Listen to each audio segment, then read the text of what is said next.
Hi and welcome to Exotic Escapades. I'm on a journey to discover the arts, culture and entertainment of many amazing Asian cities. Exotic Escapades, it was a work in progress, literally. You know, you'd get to places, and India is culturally and historically not an easy place to shoot in, but it has so much to shoot. The world is the body, and Delhi its soul, wrote the poet Mirza Ghalib about the city he loved. The capital of the world's largest democracy, Delhi is the most vibrant and cosmopolitan city in India that surprises you and evokes your senses around every corner you turn. Economics, politics, religion and art all flourish here. Agra is one of the most magical cities in all of India because of its rich history that you can still experience today. This is one of the few places where you can find the legacy of the Mughal emperors who made a lot of important contributions to India's culture and history.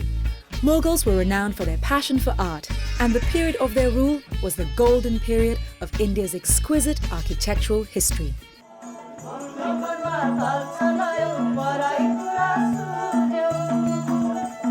The one land that all men desire to see, and having seen once by even a glimpse, would not give that glimpse for the shows of the rest of the world combined. Once said Mark Twain about Darjeeling, which originated from the Tibetan words Dorje and Ling, literally meaning the land of the thunderbolt. Most of the episodes ended up being in India. And we actually did go and travel through India for a month together. I think maybe our final episode was Darjeeling, and we were there in 0 degrees and actually had completely not anticipated how cold that was. We were staying in this lodge which had only one central fire and would give us 1 hot water bottle each. We were dying. We were going to bed at 7 o'clock every night in icy sheets and like trying to get through this thing. Another must-see place in Bodh Gaya is the Nalanda University ruins, once the largest residence of learning in the entire ancient world. I remember we went to Nalanda, you know, which is the school of higher learning. It's the greatest school of Buddhist higher learning. First university ever. It is also a significant World Heritage Site.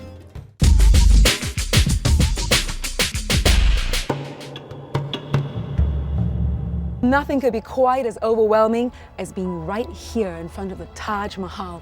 Look at that. This is the ultimate Indian love story between the Emperor Shah Jahan and his lady love, the chosen one, Mumtaz Mahal. They were married for a long time, and when she died, his heart broke and he built the Taj Mahal. Agra and the surrounding areas is a wonderful, wonderful way for a traveler to be completely immersed in art and beautiful architecture. Fatehpur Sikri in particular is a fine example of the Mughal finesse for beautiful, beautiful buildings.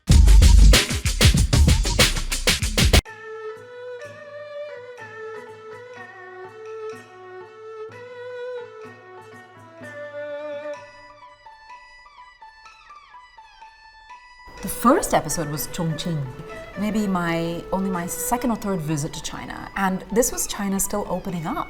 We were doing things also without knowing what's okay, what's safe. I remember we were crossing the Yangtze River, you know, where the 2 rivers meet, you know, the 3 Gorges Dam was still a project.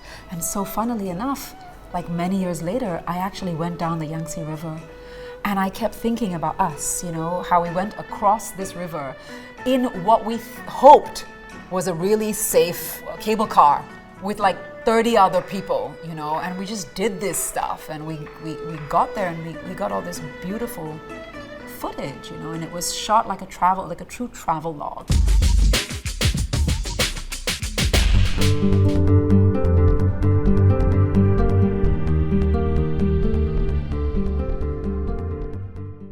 I think my favorite episode has to probably be Lombok. Because in Lombok, it was the most exotic experience. Wait till you feel the wave coming. Yeah. And boom, get up.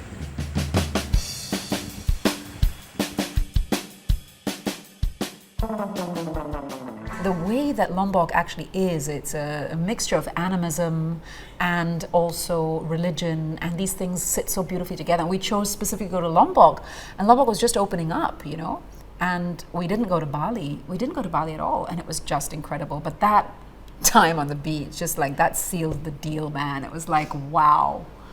I don't know what to say.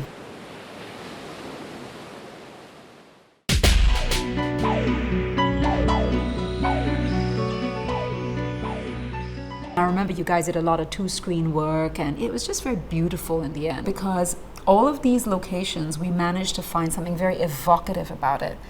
And it almost should have been called Evocative Escapades rather than Exotic. Because, you know, I think it's easy to kind of say, oh, I loved this show because it was so beautiful and I loved that location. But it's these things that happen behind the scenes, you know. So much of making a show is being a swan.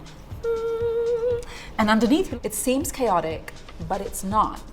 It's not. It's just that you have to think on your feet and respond to things. None of these places were exotic in the traditional sense, and that's what I really liked about Exotic Escapades, because that word, it's so triggering, right? What's exotic? Because as Asians, we don't really want to be seen as an exotic skin color or an exotic language.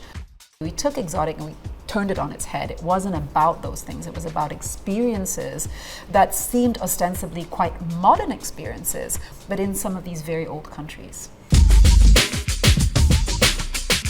Brahmin priests stand chanting prayers to the 4 corners of the earth, north, south, east, and west, as the air fills with the perfume of incense. As we went along, of course, my own confidence grew as well, because there were some things I'm not comfortable to do this, or I don't want to do that. And you hold the head like this. I'm just wondering, maybe you have like a fried version. Bite. Then you taste it. Swallow it. What is it? Tastes like chicken. I love it. Just like how the eagle soar, right? Right. So here I am in Beverly Hills in Atama's studio. Whoa. Come on, you gotta go back. Yeah. I felt like I was very free, very open, and very much myself at that time. And it really depends on how you're being directed also, because you guys already took me as I was.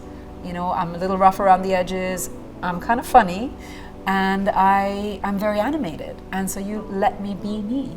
I grew so much as a host. First of all, you know, you guys had some faith and trust in me and kind of thought I could do this. And we just had to kind of work together and make it happen and for it to kind of flourish, because we're looking at everything through the lens of a computer.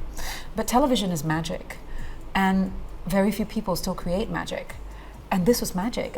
I was already pretty good on my feet because I had been an editor and I'd been a writer and I'd done a lot of interviews, but this was another dimension. It's so funny to talk about that now, 20 years later, because it's like a cycle, because I'm back to that. I'm back to like, this is me, this is what I talk about, this is what I do, this is how I'm gonna grow, this is the work that I wanna do. You know, and I see these each as stepping stones that brought me forward. It's been wonderful. I've had a great journey with you guys, and I feel that anybody that comes along and has the benefit to learn and to work with you will learn and work really well, you know, so thank you. And you know what? What is travel and adventure if it isn't a series of doors or gates that open and close? Just make sure that yours is always an exotic escapade.